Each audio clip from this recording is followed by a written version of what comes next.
समझदार बेटा। उठ जा नालायक, सुबह के 8 बजने को है। तुझे एग्जाम नहीं देना क्या? थोड़ी देर और सोने दीजिए ना पापा। तू उठता या फिर मैं तेरे ऊपर पानी फेंकूं? रोज गधों की तरह सोता रहता है, पेपर की कोई टेंशन ही नहीं है। और एक हमारा समय था जब हम पेपर में फेल होने के डर से रात भर पढ़ा करते थे, सो ही नहीं पाते थे। तो क्या अब आप उसका बदला मुझसे लेंगे? मैं 15 मिनट बाद उठ जाऊंगा, आप प्लीज जाइए, मुझे डिस्टर्ब मत कीजिए। इतना कहकर रौनक रजाई ढककर फिर से सो जाता है। तू ऐसा नहीं मानेगा, रुक मैं अभी पानी लेकर आता हूं। बस फिर क्या था, इतना कहकर वो भागते हुए बाथरूम में जाते हैं और पानी की एक बड़ी सी बाल्टी लाकर रौनक के ऊपर फेंक देते हैं। पानी पड़ते ही रौनक झट से उठ जाता है। ये आपने क्या किया पापा? अब तो उठेगा नहीं तो यही करना पड़ेगा ना। वैसे थैंक्स डैड, आपके कारण ना अब मुझे नहाने की भी जरूरत नहीं पड़ेगी। चलिए अब आप माँ से बोलकर मेरे कपड़े निकलवा दीजिए, तब तक मैं ब्रश कर लेता हूँ। वैसे कल ना आप एक काम और करना, नहलाने के साथ साथ मुझे ब्रश भी करवा देना। ये ब्रश करने में ना मुझे बहुत आलस आता है।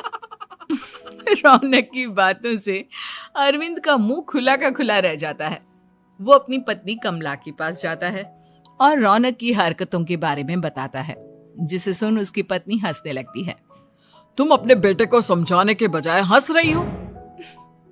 रौनक बच्चा है, धीरे धीरे सुधर जाएगा, आप क्यों उसके पीछे पड़े रहते हो? अभी नहीं सुधरेगा तो कब सुधरेगा? 10वीं क्लास में है रौनक, वो अब कोई बच्चा नहीं रहा। अरविंद की इतना बोलते ही वहां रौनक भी आ जाता है। क्या डैड, मैंने आपको एक काम दिया था, वो भी नहीं हुआ आपसे। अरे क्या हुआ बेटा? माँ, मैंने डैड से बोला था कि वो आपको बोलकर मेरे स्कूल की यूनिफॉर्म निकाल दे, लेकिन मेरे पीछे पड़ने के अलावा इनसे एक काम ढंग से नहीं होता। देख रही हो कमला, देख रही हो अपने लाडले को? अरे आप चुप रहिए जी। चलो बेटा, मैं तुम्हें कपड़े निकाल कर दे देती हूँ। बस ऐसे ही साल पर साल बीतते जाते हैं, लेकिन रौनक के रवैये में कोई बदलाव नहीं आता। वो पहले से भी ज्यादा आलसी और पूरी तरह अपने माता पिता पर निर्भर हो जाता है। 2 साल बाद पता नहीं कहाँ गायब रहता है पूरे दिन, अब तक तो आ जाना चाहिए था। अरे आप इतनी फिक्र क्यों कर रहे हैं उसकी? दोस्तों के साथ खेल रहा होगा, आ जाएगा अभी। ये कोई टाइम है खेलने का? 10 बजने वाले हैं, इतनी रात में कौन खेलता है? कमला कुछ कहती उससे पहले ही रौनक वहां आ जाता है। मम्मी जल्दी से खाना लगा दो, बहुत भूख लग रही है। तुम्हें तब तक खाना नहीं मिलेगा जब तक तुम बता नहीं देते कि इतनी रात गए कहां से आ रहे हो। ओ प्लीज डैड, अब आप एसी पे प्रद्युमन बनकर मेरे सर पर बंदूक लेकर मत बैठ जाना। अपनी फालतू की बकवास बंद कर और बता कहां से आ रहा है। माँ अब समझाइए ना डैड को। बता देना बेटा, इनको भी तसल्ली हो जाएगी। आप बोल रही हैं तो बता देता हूँ, मैं दोस्तों के साथ मूवी देखने गया था, इसलिए देर हो गई। तो इन सब चीजों में मेरे पैसे उड़ाता है। कभी 1 रुपया कमाने के बारे में सोचा है तूने? जब देखो हवा की तरह पैसे उड़ाता रहता है। माँ अब आप इन्हें चुप करा दीजिए, वरना ना मुझे गुस्सा आ जाएगा। अच्छा क्या कर लेगा? बता ना क्या कर लेगा तू? वैसे बात तो ठीक ही है, मैं कर ही क्या सकता हूँ, पैसे तो फिर भी मैं आपसे ही मांगूंगा ना। चलिए अब ये सब बात छोड़िए और मम्मी मेरे लिए खाना लगा दीजिए। अभी लगा देती हूँ बेटा। मैं बता रहा हूँ कमला, एक दिन ये ऐसे ही बिगड़ जाएगा। ओफो, आप क्यों इतना पीछे पड़े रहते हो मेरे बच्चे के? बात की बात में देखेंगे, अभी आप शांति से उसे खाना खाने देंगे। अगले दिन डैडी मुझे 10,000 रुपए चाहिए।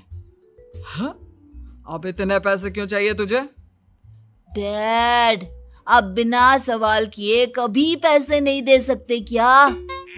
जब तक तू बताएगा नहीं तुझे पैसे भी नहीं मिलेंगे। अरे अब आप अपने बेटे को पैसे भी नहीं दे सकते? नालायक, तेरी उम्र के लोग नौकरी करते हैं और एक तू है जो नौकरी करने का नाम ही नहीं लेता कभी।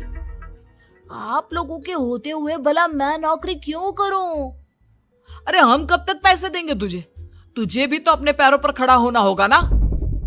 कौन सा उधार के पैरों पर खड़ा हूं? अपने ही तो पैरों पर खड़ा हूं मैं। इसी तरह रौनक दिन प्रतिदिन लापरवाह होता जाता है।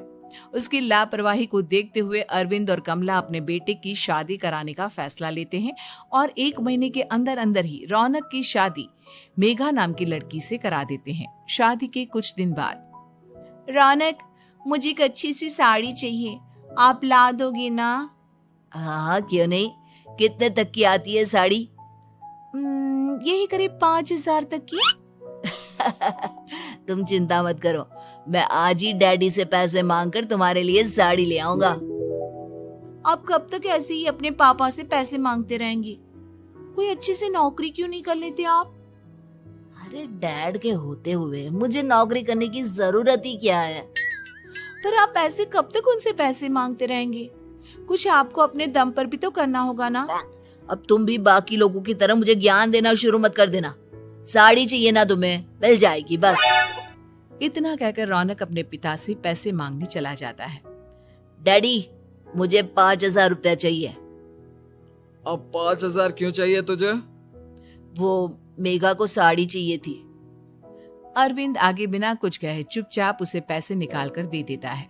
कुछ दिन बाद, तुम्हें नहीं लगता कमला, रौनक हम पर पहले से भी ज्यादा डिपेंड हो गया है? मुझे तो अब उसके भविष्य की चिंता होने लगी है। कल को हमें कुछ हो गया तो वो क्या करेगा? काश तुमने पहले ये सोच लिया होता तो आज हमारा बेटा इतना लापरवाह नहीं होता।